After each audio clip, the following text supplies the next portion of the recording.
Hi, I'm Hal Roberts. This is Bridge City News. Here's some of the top stories we've been following. 2 suspects are dead and 6 police officers were wounded following a brazen bank robbery on Vancouver Island. The Alberta government announced a new multi-million-dollar initiative to help get more kids involved in sports. And we hear from our legislative reporter Tyler Dawson, who explains how Alberta's economy is set to lead the way for growth in Canada. Your nation. Your province. Your southern Alberta. From the heart of Lethbridge, it's Bridge City News with Hal Roberts. Thanks so much for joining us. A bank robbery in Saanich, British Columbia turned into a wild daylight shootout on Tuesday, where the 2 suspects died and 6 police officers were wounded. Saanich Police Chief Dean Duthie says officers engaged in gunfire with the robbery suspects just outside of the bank in the suburban Victoria area city. 2 suspects who were shot by police died at the scene. At this time, we do not believe that any bank employees, bank customers, or members of the public were physically injured in this incident. I do not know the type of firearms that the suspects did have, but obviously they were heavily armed, and body armor has been reported to be worn by the suspects. Again, I haven't received the confirmation, but that information has been brought to my attention. There's 3 officers that are looking to be released from hospital probably in the next little while. The others that are undergoing surgery right now obviously have much more serious injuries, and at this point I just can't comment on the extent or nature of them because it's ongoing. Police are still securing the scene of the gun battle that killed the 2 suspected bank robbers and injured those 6 police officers. Officials say they're also investigating a possible explosive device in the area. Federal, provincial, and territorial governments have reached a $150 million settlement with Purdue Pharma Canada. BC's Attorney General says it is the largest settlement of a governmental health care cost claim in Canadian history. BC launched a class action lawsuit 4 years ago to try and recover health care costs related to the sale and marketing of opioid-based pain medicines. BC Attorney General David Eby says thousands of people have died of opioid-related overdoses since the drug makers began what he calls their deceptive marketing practices. As for the opioid-related deaths here in Alberta, we've seen a 7% decrease in April compared to March. Now that's according to our province's Associate Minister of Mental Health and Addictions, Mike Ellis. He said that translated to 113 opioid-related overdose deaths throughout the province. The largest decrease was in Calgary, which saw a 49% drop. Edmonton also saw a decline in numbers at 14%. Ellis added that help is available for those battling addictions simply by calling 211 or by visiting the website recoveryaccessalberta.ca. A national study has found a drug normally used to dissolve blood clots in heart attack victims can also be used for those who suffer from a stroke. The 2-year clinical trial at the University of Calgary and Sunnybrook Health Sciences Centre in Toronto involved 1,600 stroke patients from across the country. For many years, in patients with acute stroke, we would give a clot-busting drug that worked really well, but we had to give this drug both as an injection and then this was followed by a 1-hour infusion. That would complicate things for patients, would complicate transport of patients and generally make treatment slower. The cardiologists, however, in patients with heart attacks were using a different drug. This drug was just 1 injection, 1 shot in seconds. The drug worked really well for patients with heart attacks. It was a clot-busting drug too, and we thought, why not test that in our stroke patients? Because then it has obvious advantages of speed, faster treatment, and potentially safer treatment. And that is what prompted us to test this drug, which the cardiologists use for heart attack patients, in stroke patients. The Alberta government says it will be investing $4 million to help get kids and youth more active. Officials say the funding, in partnership with Kids Sport and Alberta Recreation and Parks Association, aims to make sport and recreation activities more accessible and affordable for children. Around $1.85 million will support more than 7,000 children, as Kids Sport Alberta will distribute up to $250 per child to help with registration costs for sports programs. COVID brought many challenges for sport, physical activity, and the recreation sector. Opportunities were scaled back, interactions were limited, physical, mental, and emotional health declined, as has been documented, Kids need to be able to play, to grow, to develop well, to develop social interactions.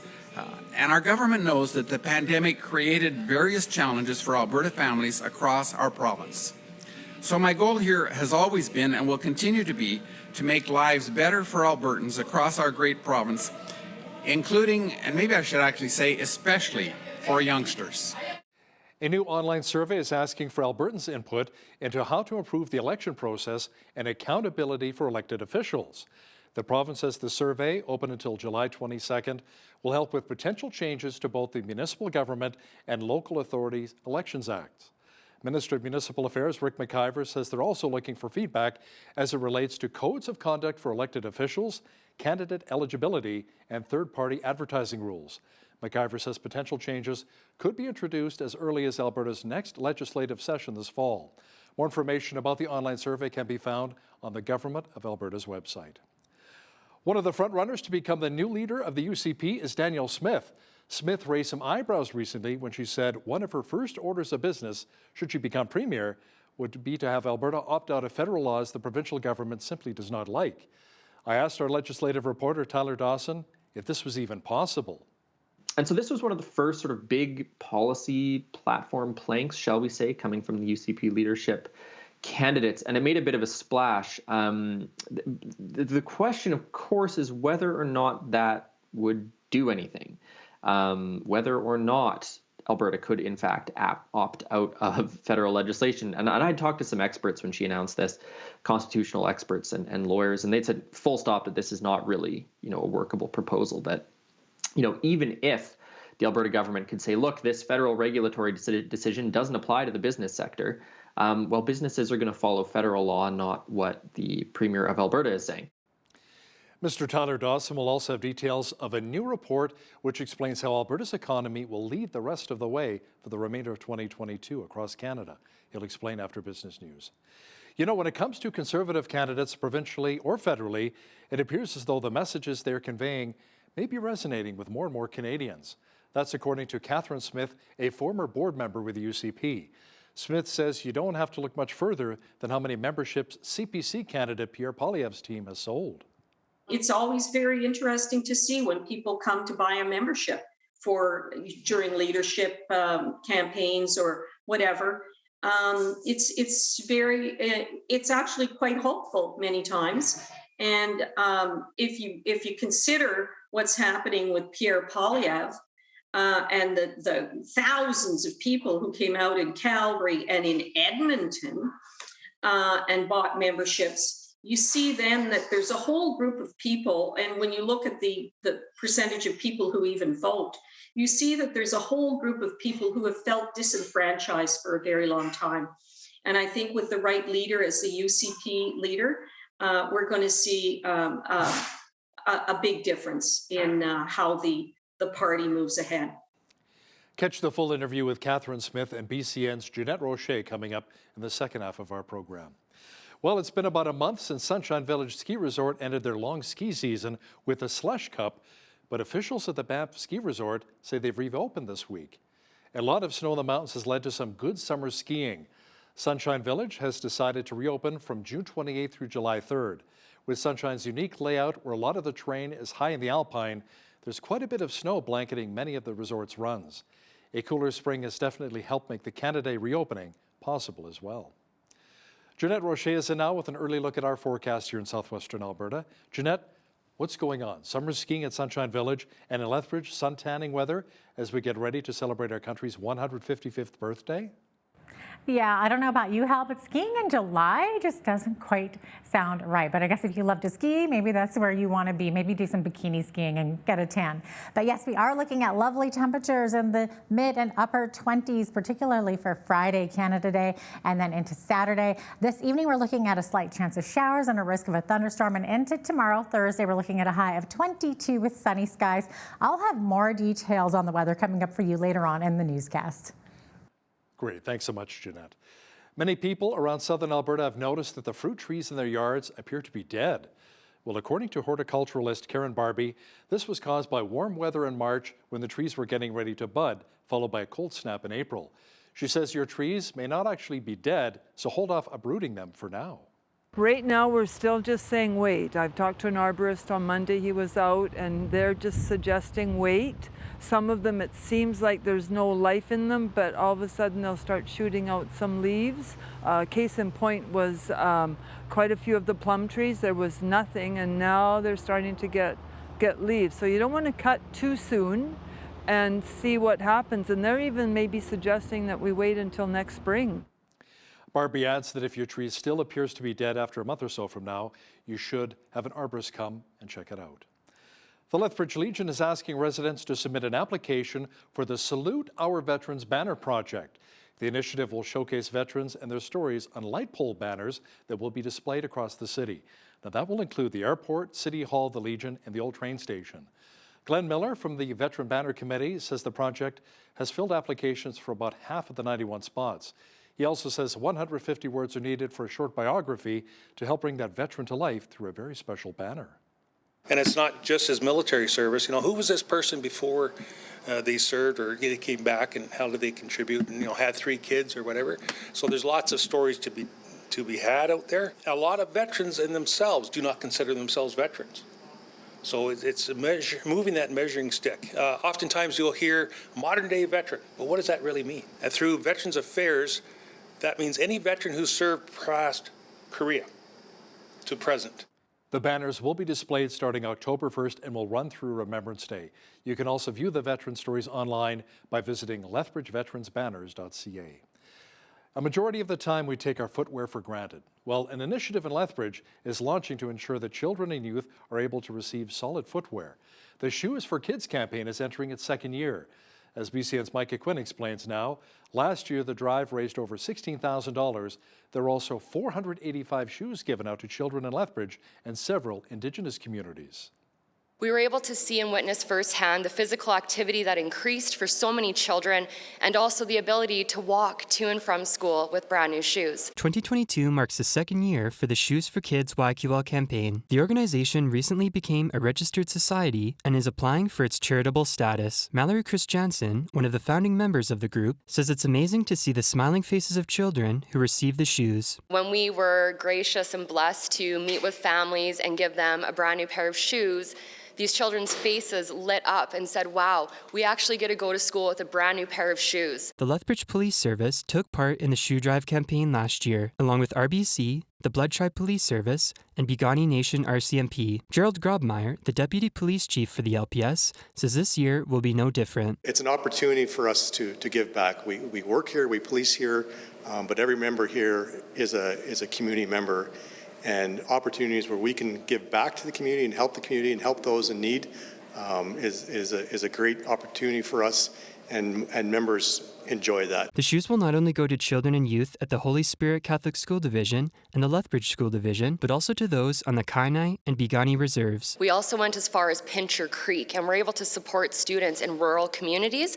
We know that with partnership through Palliser School Division, we are also going to be able to assist children in Vulcan as well this year. The shoe drive for this year's campaign will take place at the NMAX Center parking lot behind me from 10 a.m. to 12 p.m. on August 27th.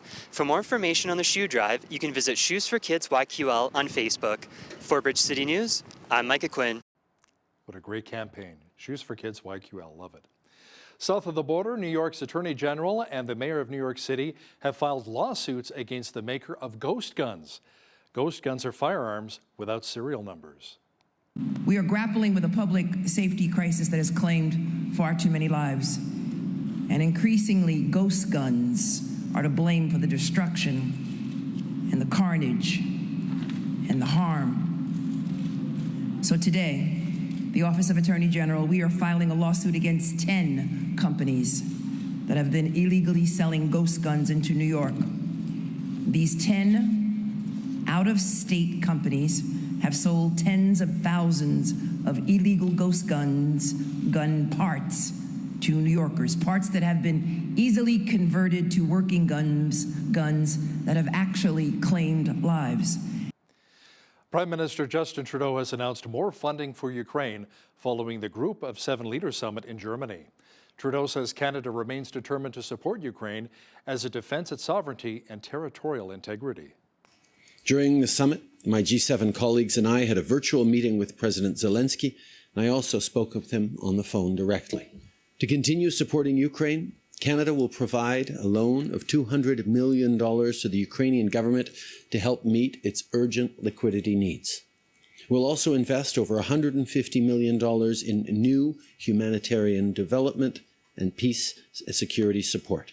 This will include agricultural solutions like grain storage units. In Canada, our farmers typically face big challenges and have been proven to be inventive and creative, so we'll bring this expertise to Ukraine to help as much as we can.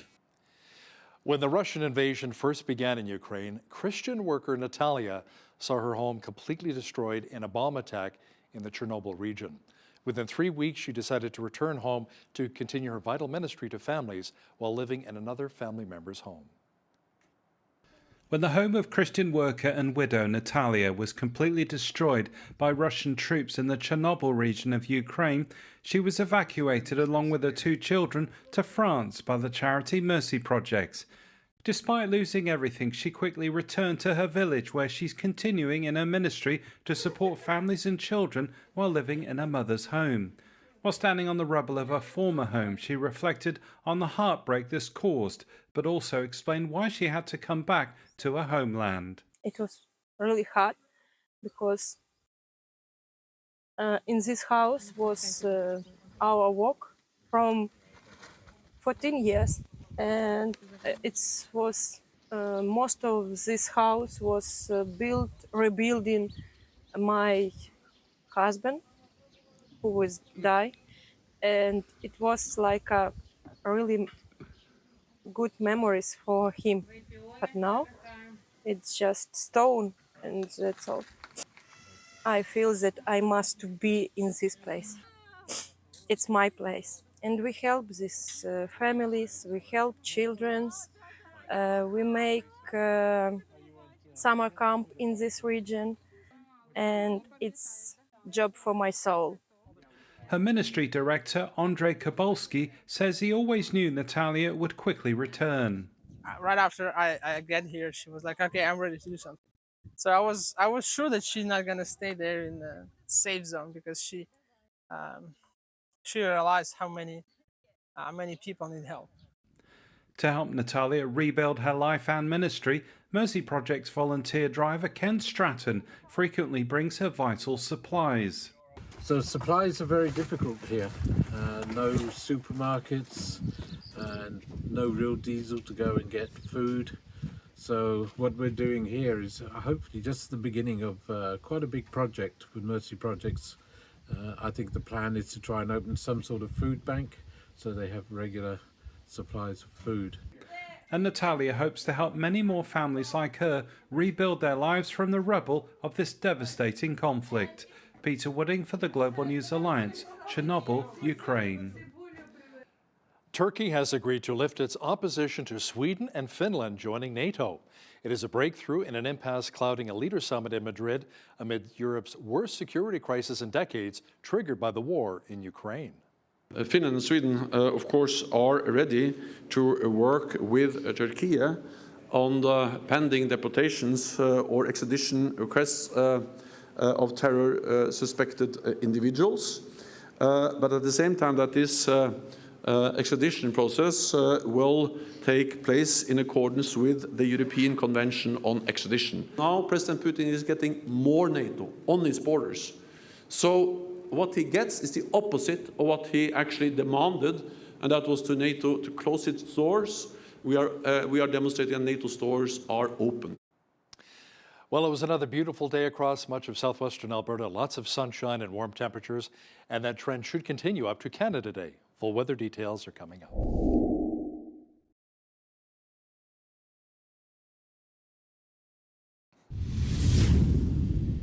Well, it was another beautiful day for taking a long walk along the Oldman River or in the coulees here in Lethbridge. Jeanette Rocher is in now with all of the weather details. Jeanette, the beautiful warm weather should continue up until Canada Day, eh? Oh, that sounded so Canadian, Hal, but yes, absolutely true. The warm weather will continue. Looking at 22 on Thursday, sunshine. Canada Day, look at that temperature, 26 degrees under sunny skies. Sunshine and 25 on Saturday. Sunday, that's where we could see a little bit of a cool down with a low pressure system moving, and we could see a possibility of some showers for Sunday and Monday. 21 on Monday, and a high of 23 for next Tuesday with partly cloudy skies. So definitely going to be a beautiful, beautiful weekend, particularly Canada Day. The average high for this time of year, 24, so Canada Day should be higher than that. The average low is 10 for this time of year. A high temperature on this day was back in 1984. It was 34 degrees, and it was only 4 degrees back in 1987. That was the chilliest on record. 5:27 is when the sun rose this morning. Our sunset this evening, 9:43 p.m., giving us 16 hours and 16 minutes of daylight. 1 minute less than we had yesterday. So days are getting shorter already. On the coast tomorrow, 21 degrees. Victoria, partly cloudy skies. Looking at some winds in the Juan de Fuca Strait. Mainly sunny skies in Vancouver, high 21. 22 the high in Edmonton. Chance of rain. Calgary also seeing chance of showers with a risk of a thunderstorm tomorrow and a high of 22 degrees. As we look to the rest of the prairies, 22 in Saskatoon, sunshine. Regina looking at sunny in the morning, and then we could see some afternoon showers there, 22 the high. Same thing for Winnipeg there, 22 and showers. Both Regina and Winnipeg also looking at winds of 30 to 50 kilometers per hour, so a little bit windy there as well. 28 in Toronto, hot, sunny, humid. What else can I say about it? 22 the high in Ottawa tomorrow with mix of sun and cloud, and a beautiful day in Montreal tomorrow with sunshine and a high of 23 degrees. As we look to Atlantic Canada, Fredericton, showers, risk of a thunderstorm, 26 the high, 26 also in Halifax with showers. Could see possibility of some rain tomorrow in Charlottetown with a high of 24, and 20 the high in St. John's, Newfoundland with partly cloudy skies. So there you have it. That is your forecast. Alberta's finance minister says the province's first fiscal windfall in 7 years will be used to build up its nest egg. Thanks to surging oil and gas prices, Alberta now has a surplus of $3.9 billion. But Jason Nixon says what goes up must come down, and the UCP is focused on saving for the future. Opposition finance critic Shannon Phillips says the government is failing to deliver on promised funding for a wide range of services from education to ambulance response. Bed Bath & Beyond CEO is out as the home goods retailer looks to fix declining sales and lure shoppers back to its stores. The chain said board member Sue Gov will serve as interim CEO, replacing Mike Tritton, who had been appointed chief executive back in 2019. Tritton had previously served as chief merchandising officer at Target. The news of his departure comes as Bed Bath & Beyond's fiscal first quarter sales dropped by 25%. European Union countries have reached a deal to eliminate carbon emissions from new cars by the year 2035. The 27 members found a common agreement on draft legislation aimed at slashing EU greenhouse gases by at least 55% by the year 2030, compared with the previously agreed target of 40% in 1990. The package also features a reform of the EU's carbon market and the creation of a social climate fund. The deal paves the way for negotiations with the European Parliament to start before the agreement can become law. Now, here's a look at today's markets. The TSX was down 144 points on the day to finish at 19,078. The Dow was up 82 points to 31,029. The S&P 500 was down 2 points to 3818, and the Nasdaq was down 3 on the day to 11,177. West Texas Intermediate Oil was down $2.25 to $109.51 US per barrel. Natural gas was down 15 cents to $6.42 US. Gold was up a cent to $18.1774 US an ounce, and silver was down a cent to $20.73 US an ounce. Feed wheat is at $13.06 per bushel, barley's at $9.32, canola's at $20.43, and corn is at $11.18 per bushel. Live cattle were up 50 cents to $136.80. Feeder cattle August contract was down $1.10 to $170.73, and lean hogs July contract was down 53 cents to $109.40. The Canadian dollar was up slightly over the past 24 hours to 77.57 US.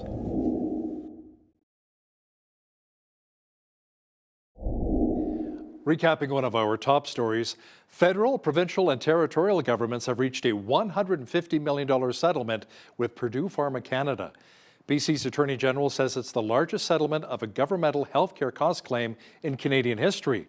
BC launched a class action lawsuit 4 years ago to try and recover healthcare costs related to the sale and marketing of opioid-based pain medication.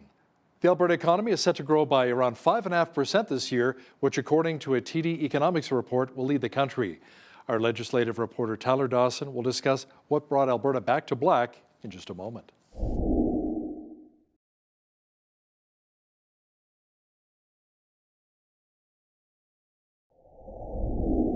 Alberta's Finance Minister Jason Nixon announced that the books are pretty good shape here for the province.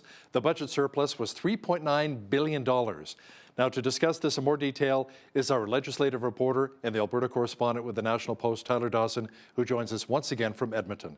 Tyler, the $3.9 billion is a lot better than that projected deficit of close to $17 billion just a couple of short years ago during the height of the pandemic?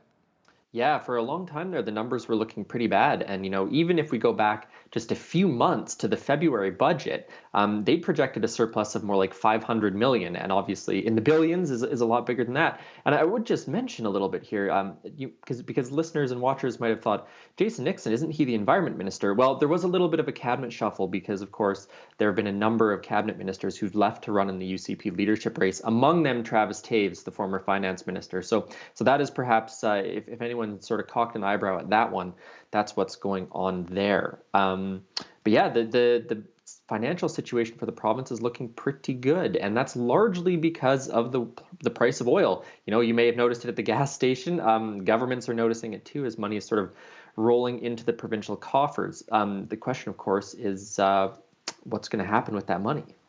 Yeah, I'm just wondering, will we be able to pay down some of that $93 billion debt? What are you hearing? Yeah, that seems to be part of the plan. There was some talk in the budget documents several months ago about putting money into the Heritage Fund and also paying down the debt. So I think we're going to see a combination of that. So far, I'm sorry to report, I haven't heard much of anything about getting some Ralph bucks mailed out to Albertans this time around. Yeah, I talked to Premier Jason Kenney about that a couple of months ago, and he says, those dividend checks, yeah, we're going to hold off until we can pay down some more of that debt here. Now, Tyler, still with the economy, a TD Economics report says Alberta's economy is set to grow by around 5.5% this year. Now, how does that compare to the rest of the country?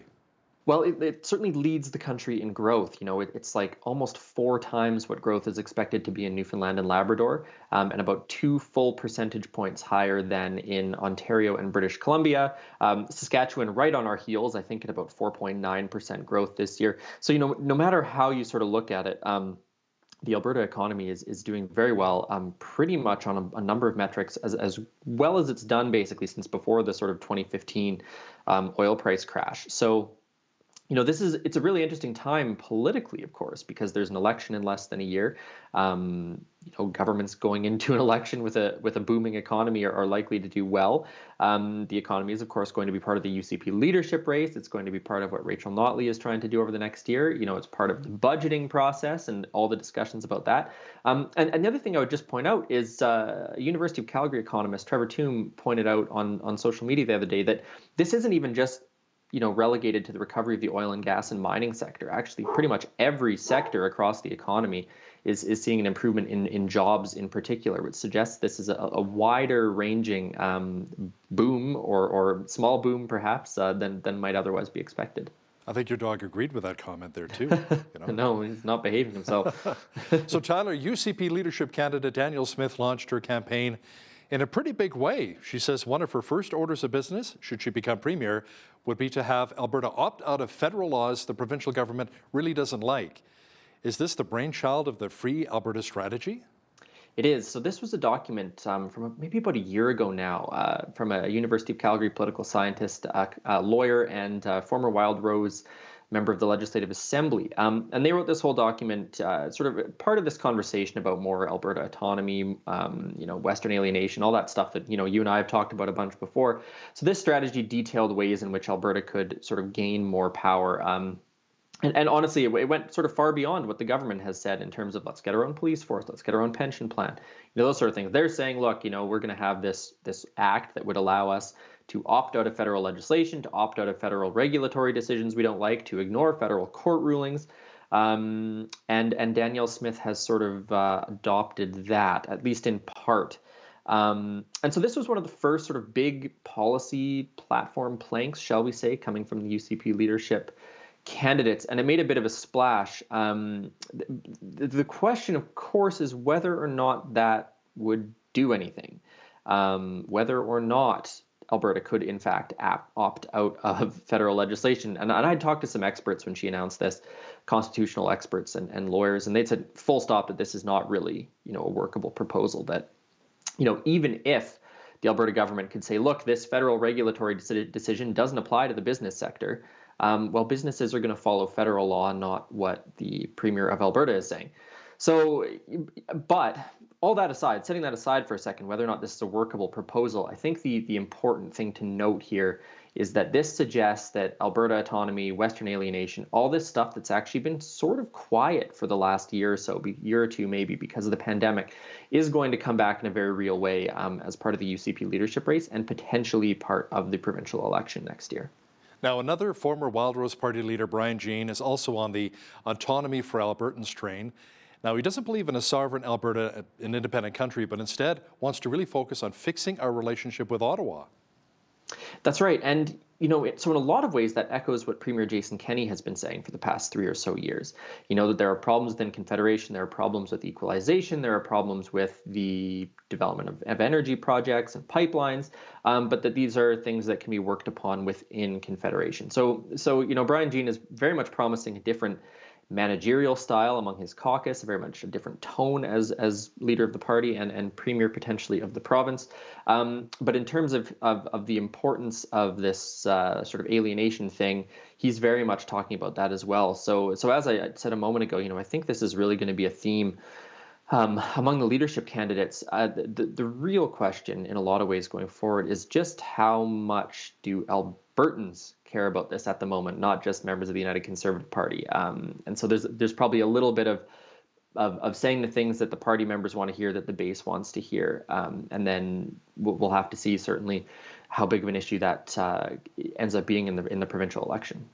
Some political pundits say that it's really Travis Taves to lose. Other people say, some of the other frontrunners are Brian Jean, Danielle Smith. Where do some of the frontrunners stand when it comes to implementing a provincial police force? Will they still follow through with Jason Kenney's vision? That's a really good question and not something I've seen them talk about just yet. I feel like we are in the stage where they're sort of thinking about policy and thinking about announcements because as I sort of mentioned, we haven't seen a ton of sort of substantive policy, but that sounds like a great story idea that I should do in the next week or so. Now, Tyler, the Alberta government will get to give a presentation to the Public Order Emergency Commission, which is looking into Ottawa's decision to invoke that Emergencies Act during the Freedom Convoy in Ottawa there.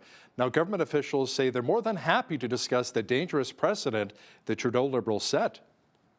Yeah, so the Alberta government was sort of opposed to this at the time and said so vocally at the time, said that this was an intrusion on provincial responsibility, that provincial police and governments had all the powers they actually needed to prevent these sorts of things and break these sorts of things up. Because, of course, there was the Coutts border protests about the same time as this. So Alberta did sort of, Alberta could have been the government that fully supported this. Not likely, I think, politically speaking, but given the circumstances. So Alberta will get to do a full presentation. I believe Saskatchewan will as well. And Manitoba is going to get to submit written responses. So this is, just for a brief piece of background, this is the commission that studies the use of the Emergencies Act. I believe it has to happen after the Emergencies Act is implemented. And so they've been hearing from police, they've been hearing from the governments, or the federal government, I should say, and they're now going to hear from Alberta, Saskatchewan, and Manitoba. And I would also just add that Alberta had promised at the time to launch a lawsuit against the federal government for its use of the Emergencies Act, and was also seeking to be an intervener in some of these sort of private lawsuits, I guess, shall we say, against the use of it. So a bit of a long-ish history, shall we say, of opposing this use. Let's circle back to the discussion of a potential police force, provincial police force, like they have in Ontario with the OPP. Now, the union representing the RCMP in Alberta has launched another campaign to keep the force right here in the province, with 72 organizations and municipalities signing a letter to keep the RCMP right here in Alberta. Yeah, so we talked a couple weeks ago about Tyler Shandro writing a op-ed in the Red Deer Advocate about the police force, and that this was still sort of on the government's radar, which I think I'd said at the time kind of surprised me a little bit because I felt like we hadn't heard about it in a long time. The union, of course, is not leaving any of that up to chance, and so they have this open letter that's available for municipalities to sign, and they're saying they've got 72 organizations and municipalities. So the mayor of High River, I believe, was one of them. Edson, I think, was another one. Not a massive list of municipalities at this point, but it really just goes to show that the RCMP union is not about to lose its policing capabilities in Alberta without a little bit of a fight. And so whether the next United Conservative Party leader decides to go ahead with that as an actual platform policy, or who knows, maybe the NDP will win the next election and they'll decide to do it. Either way, there's going to be, I think, a pretty tense standoff between the government and the police union over this. Tyler, a former NDP MLA, Thomas Dang, is facing up to $200,000 in charges for breaching health privacy rules for a hacking operation that exposed security flaws in Alberta Health's vaccine portal. Tell me more about that. Yeah, so if we cast our minds back to the vaccine portal where you could go in and find out your vaccination status and all that sort of fun stuff, Thomas Dang had essentially ran a program or a script on a computer to sort of force his way through the portal. And he got to a point where he sort of realized that he would be able to view private health information and notified Alberta Health that he had found this sort of security flaw. And the outcome of that was that there was another layer of security added, and that an RCMP investigation was launched into his conduct there.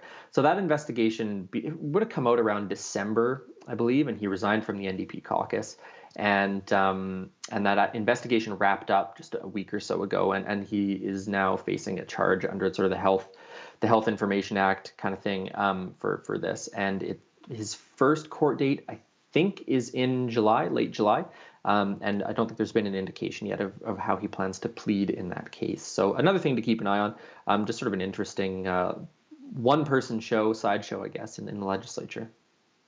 Tyler, Calgary Tory MP Michelle Rempel-Garner says she's not decided to throw her hat into the ring to seek the UCP leadership. Why not?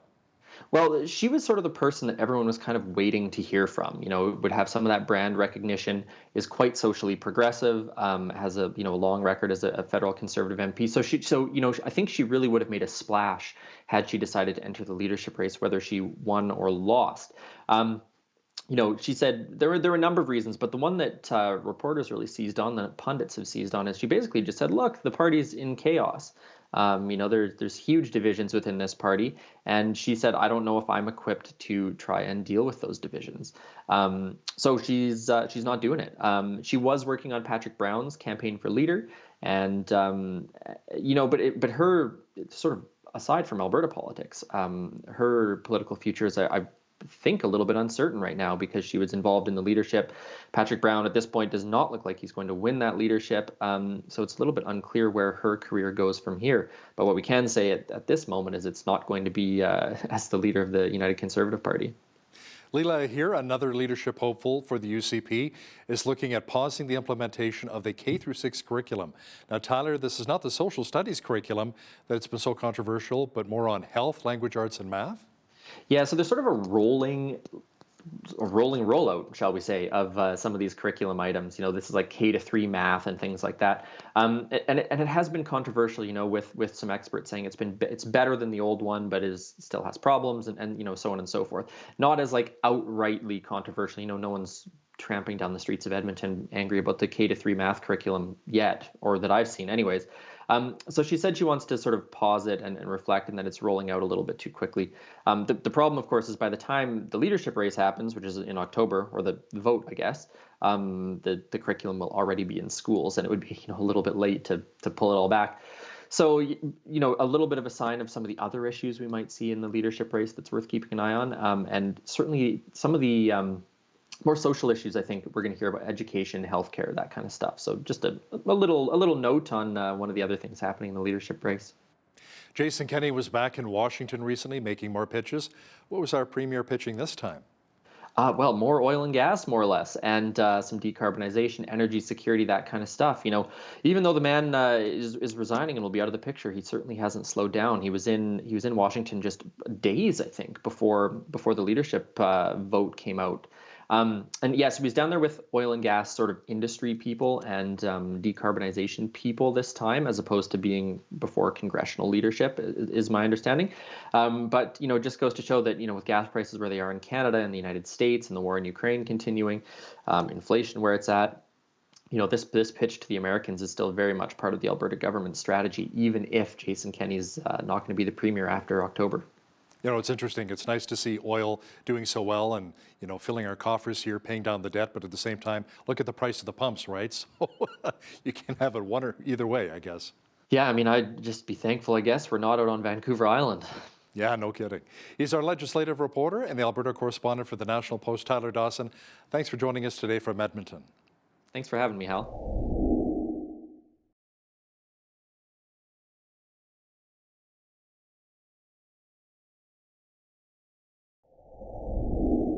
The strength of a community is found in the strength of its members. As our cities and communities grow, politics and leaders move and grow along with the members. One such influential member of Southern Alberta has been Catherine Smith of Medicine Hat, who is a former member of the United Conservative Party. Catherine, thanks so much for joining me today from your home away from home there in Scottsdale. Thanks, Jeanette. Happy to be meeting with you. Awesome. Okay, so Kathy, you worked extensively with the United Conservative Party in the past. So when you look at the party right now, is this where you thought the party would be? No. In fact, having discussions with many members, we all feel the same way, that we envisioned something quite different. We envisioned almost what Danielle Smith is saying now about having a Sovereignty Act, looking after our own affairs, which we're entitled to do according to the Constitution. Provinces do have those rights. And so to see where we are now with this constant barrage from Ottawa about everything, it's really, really disappointing. But there's always hope, and there's some great people in Alberta. Actually, Alberta is such a wonderful province. The people there are so wonderful, and I have great hope for the future. Mm-hmm. So where do you think things went wrong with the party? Well, I guess I've been involved from the beginning, since before the party actually got established. I sold memberships for Jason Kenney in my home at the kitchen table when people were sitting in my living room and in the dining room waiting their turn to buy a membership. So that's how involved I was. And I really thought that Jason meant what he said. And as it turned out later, I really feel that he didn't listen at all to the people. He didn't listen to the board, many of us who were board members. I was the Southern Regional Director. So that included Medicine Hat all the way to Banff and up to Three Hills and Olds. So that was quite a bit of driving for a volunteer to attend the meetings and to bring back information that was not actually really considered, or felt like it was like on deaf ears when information was brought back about how the members were feeling. And as we moved along through all of this harsh COVID restrictions and everything, it just became more apparent that the listening was happening inside the Premier's office with the boys from Ottawa, and not from the Albertans, everyday Albertans on the street who were trying to make a living, trying not to let their businesses go under during all of this. And of course, the trauma on the children in schools having to wear masks, telling them that they were going to kill grandma, that there were going to be body bags in McMahon Stadium. All of that was just too much of a buildup for people to take. They just wanted something done. And so the leadership was called, but not without a lot of grief from, to the constituency associations also. Completely ignoring their request to have the leadership review. But finally it was held, and the Premier was very shocked to find out that what he was being told inside his office was not really what was going on in Alberta. So that's, that's kind of why I just felt like I just could not stay on the board and condone what was happening to people that I consider my relatives. I feel very close to the people of Alberta. I'm a true Albertan, even though I was born in Ottawa and lived for 23 years in Ottawa. But I really am a true Albertan, and that's where my heart is. And I still have a flag here. My Alberta flag is on my desk. Wow. So yeah, it's yeah. Well, thanks so much for going into your history there a little bit. That's really, we appreciate that. So you mentioned the leadership of the UCP. So let's tackle that. So when you look at the options who hope to be on the ballot, what's your first impression of these people? Well, I think that in some cases, and I'm going to be very frank about this because I've been involved in politics for a very long time, for at least 50 years. And so when I see the candidates, particularly the ones who were in cabinet, I think it's a posturing. It's to make sure that they're able to run as a candidate in the next election. That's more what they're trying to do, to set themselves up in front of people so that people have an idea of who they are, and particularly the constituents who are going to choose them as the UCP candidate, because I believe they're all still going to face nominations. But that may change too. I don't know. It's, the rules change by the day with the party, so who knows? But I feel that that's a big part of it. In the case of Brian Jean, well, he has an axe to grind. He was second behind Jason Kenney in the first leadership.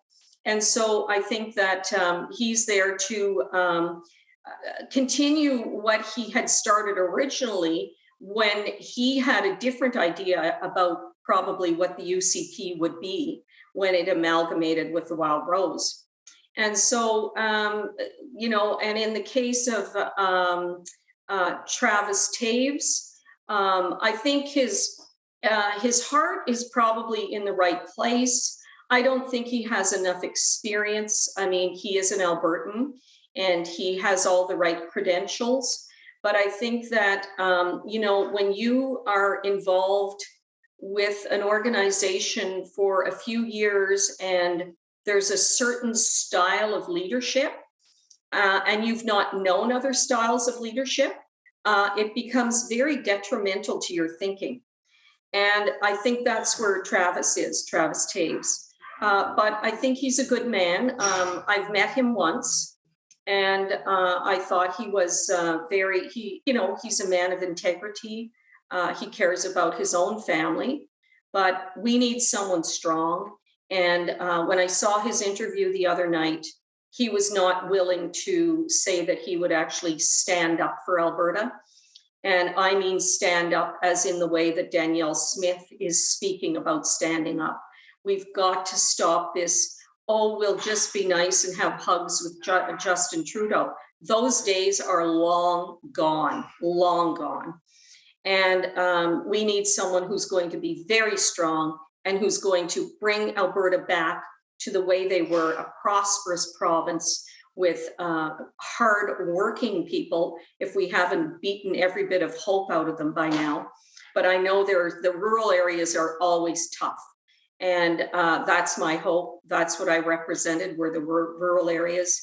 And those people are strong. They're strong people, and they're our hope for the future. Yeah, well, I was just going to ask you, what does the next leader of the UCP need to do, not only to win the next election, but also to lead Alberta? And I think you... Well, I think that, also when I was looking at the interview the other night, I felt that most of them outside of Danielle Smith actually, and oh, by the way, I'm not related to her at all. So don't anybody think that.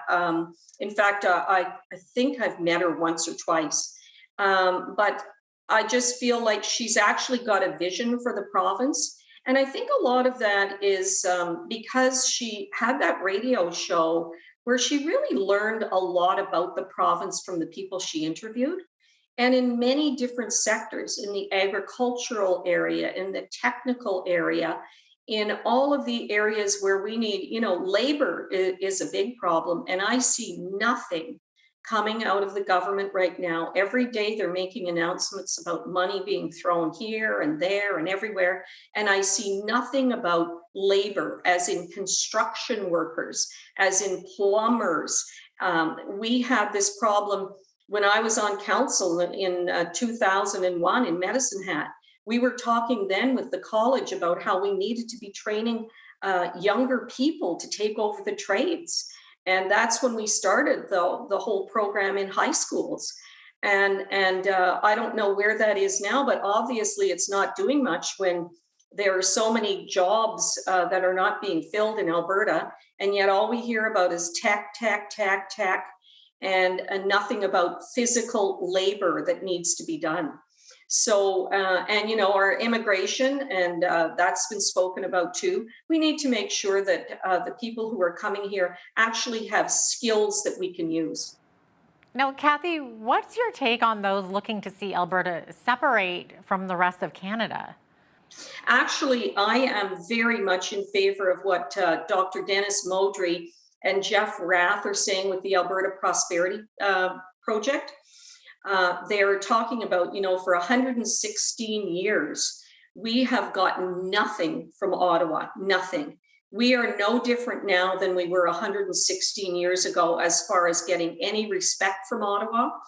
And in fact, they've turned it into the eastern provinces actually despise us. And this is unnatural. And this is all coming out of Ottawa. This is coming out of the mainstream media who've been bought off by Trudeau.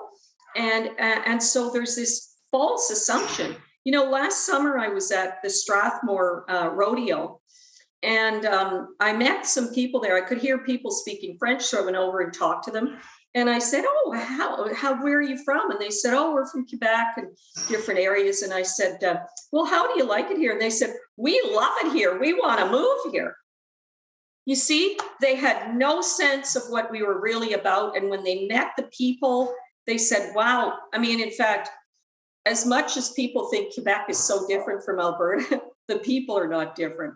They're very joie de vivre, not as hardworking as Albertans, certainly not. And I can say that because I'm from there. But they do appreciate other human beings. Yeah. And you saw that in Ottawa during the convoy. The two biggest groups there were the Quebecers and Albertans. That's a very good point, Kathy. Yeah. Actually, yeah. When it comes to this next election, some polls are showing that Rachel Notley's NDP could possibly form the next government, right? So how realistic do you think that is? Well, anything's possible. We never thought she'd win the first time. In fact, when people were emailing me and saying, "Oh, so-and-so is going to win," I said, "No, they're not. That can't happen." And it did. So anything is possible. That's why the next leader of the UCP, who, by the way, will be the premier for, some months, has got to be very strong and show that they're sticking up for Alberta. And while we believe that, Rachel Notley does definitely have a following, a lot of her members are from a certain class of people. And we have a different supporters with the United Conservative Party, and not necessarily even ones that you would suspect were our supporters. It's always very interesting to see when people come to buy a membership during leadership campaigns or whatever. It's actually quite hopeful many times. And if you consider what's happening with Pierre Poilievre and the thousands of people who came out in Calgary and in Edmonton and bought memberships, you see then that there's a whole group of people. And when you look at the percentage of people who even vote, you see that there's a whole group of people who have felt disenfranchised for a very long time. And I think with the right leader as the UCP leader, we're going to see a big difference in how the party moves ahead. Mm-hmm. Now, Kathy, we're almost out of time, but what would you say to Albertans who are watching this interview who may be just fed up with what they see as the whole political process? Well, don't get fed up. That's when the other side wins. That's when everything you don't want to happen will happen if you quit. There's no such thing as quitting now. As John Carpe says many times, winners never quit and quitters never win. So I would give that message to everyone. Get involved at any level. Get involved at the municipal level. Get on a committee of city council, or get involved in one of the leadership campaigns, and help the person that you think is going to represent you against the NDP in the next election, and for the future of Alberta more than anything. Thanks so much, Kathy. That is all the time we have for today, but we appreciate you joining us. Thanks very much, Jeanette. Best wishes. Thank you. That was Catherine Smith, former board member of the United Conservative Party out of Medicine Hat in Calgary, and joining us today from her home in Scottsdale, Arizona. I'm Jeanette Roche on behalf of all of us here at Bridge City News. Thanks for watching.